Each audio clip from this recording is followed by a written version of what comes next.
Bismillahirrahmanirrahim. It has now been proven that Quran is the only pure and last book of our Creator, Allah. It was a calm evening. The golden glow of the setting sun spilled across the courtyard. Birds chirped softly as a gentle breeze rustled through the trees. Father and son were sitting together on the porch enjoying the peaceful air. Hamza, a curious boy of about 10, was deep in thought, turning a small stone in his hand. Hamza's question. Hamza looked up at his father. "Father," he said slowly, "I want to convince my non-Muslim friends, Hindus, Christians, and Jews, that the Quran is truly the last and unchanged book of our Creator, Allah. But they ask me, how do you know the Quran is really from our Creator? We also have our own books and the Bible, the Torah, the Vedas." Then I don't know how to answer. "Can you help me explain this to them?" The father smiled warmly and placed his hand on Hamza's shoulder. The father's reply. "My dear son," he began gently, "this is an excellent question, one every believer should understand clearly. Yes, Allah sent divine books to earlier prophets before Prophet Muhammad, but over time people changed those scriptures, sometimes by mistake, sometimes on purpose. And now what we have left are not the original words Allah revealed. Let me explain to you how these books exist today. Hindu scriptures. Among Hindus, the father said, the oldest and most important are the 4 Vedas. 1. Rig Veda, hymns and praises to their deities. 2. Yajur Veda, rituals and sacrifices. 3. Samaveda, songs and chants, or Atharva Veda, daily prayers, charms, and healing words. Then there are hundreds of other texts, the Upanishads, Puranas, Mahabharata, Ramayana, and the Bhagavad Gita. But none of these have a single unchanged original copy. Over time, many versions appeared, written by different people. Even Hindu scholars agree that the Vedas have been modified, recompiled, and translated in many ways. Christian scriptures. Now about the Christians, the father continued. They follow the Bible, which has 2 main parts. 1. The Old Testament, similar to the Jewish Torah. The New Testament, about Prophet Isa, Jesus. But there isn't one single Bible. There are many versions. The Protestant Bible has 66 books. The Catholic Bible has 73 books. The Orthodox Bible has up to 81 books. Each version has differences in verses, chapters, and meanings. And since it was copied by hand for centuries, many changes entered. Some small, some large. That's why you hear about the King James Version, New International Version, Good News Bible, and more, all translated and edited differently.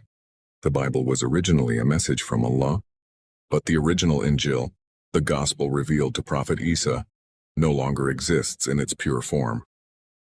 Jewish scriptures. Hamza listened carefully as his father continued. The Jewish people follow the Tanakh, which includes the Torah, law given to Prophet Musa, Moses, Nevi'im, books of the prophets, and Ketuvim, writings like Psalms. The Torah was indeed a book of Allah, but over time parts were lost or rewritten. Different Jewish groups, Orthodox, Conservative, Reform, even follow slightly different versions. So my son, what remains today is not the original Torah revealed to Prophet Musa. The father leaned closer and said gently, "My son, most of the time when I speak to my non-Muslim friends, they say, Fao, we only translated the Bible into simple language, that's why we have many versions. But you must be ready to reply wisely. Tell them if someone keeps changing the original words of Allah, how can we still trust that message as divine? Shaitan, Satan, always tries to mislead people away from the worship of Allah. He doesn't want us to reach paradise, so he deceives humanity by altering the truth, even by changing Allah's words. If the scholars of earlier scriptures intended to translate Allah's previous books, then their first responsibility should have been to preserve the original text exactly as it was revealed. Translating the message is acceptable, but altering or replacing the original wording is not. Unfortunately, the original manuscripts were not preserved, and instead people continued to produce new copies. New editions appeared with different content, and the originals never survived. The pure, unaltered words of Allah were not safeguarded, which opened the door for distortion and confusion. A result of Shaitan's goal is to divert people from the worship of Allah, so he influences humans to alter divine guidance. This is why those scriptures ended up with many versions, different numbers of books, and contradictions. In contrast, Allah himself protected the Quran. Allah promised, Indeed, we have sent down the reminder, and we will surely guard it. Quran 15:9. So even if people attempt to change it, millions memorize it, manuscripts from every century match, and any mistake is immediately detected. This divine protection prevents Shaitan's tricks from altering Allah's final message. Let me explain this with an example. Imagine your friend sends you some money through a stranger in an envelope, but you don't know how much your friend actually sent. Would you simply accept it without asking or counting? What if your friend sent you $300, but the stranger secretly took $100 and gave you only $200? You would surely count it and confirm with your friend before trusting that person, right? In the same way, this matter is far more serious. It concerns our eternal life after death. We must think carefully and choose wisely. On one side, there are many books that have been copied, translated, and altered over time. On the other side, there is one divine book, the Quran, preserved perfectly by Allah Himself, protected from Shaitan's manipulation. It remains unchanged, a pure message from our Creator. The Quran, the final and preserved revelation. Hamza thought for a moment. So Baba, if all those books were changed, how is the Quran different?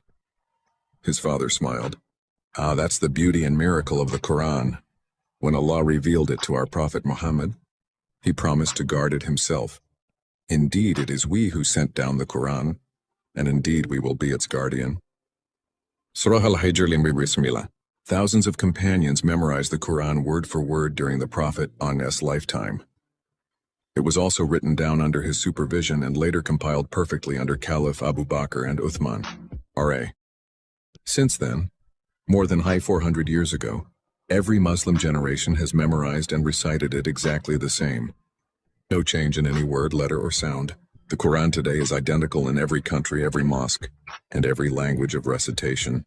This preservation itself is a living miracle. Allah's challenge to humanity.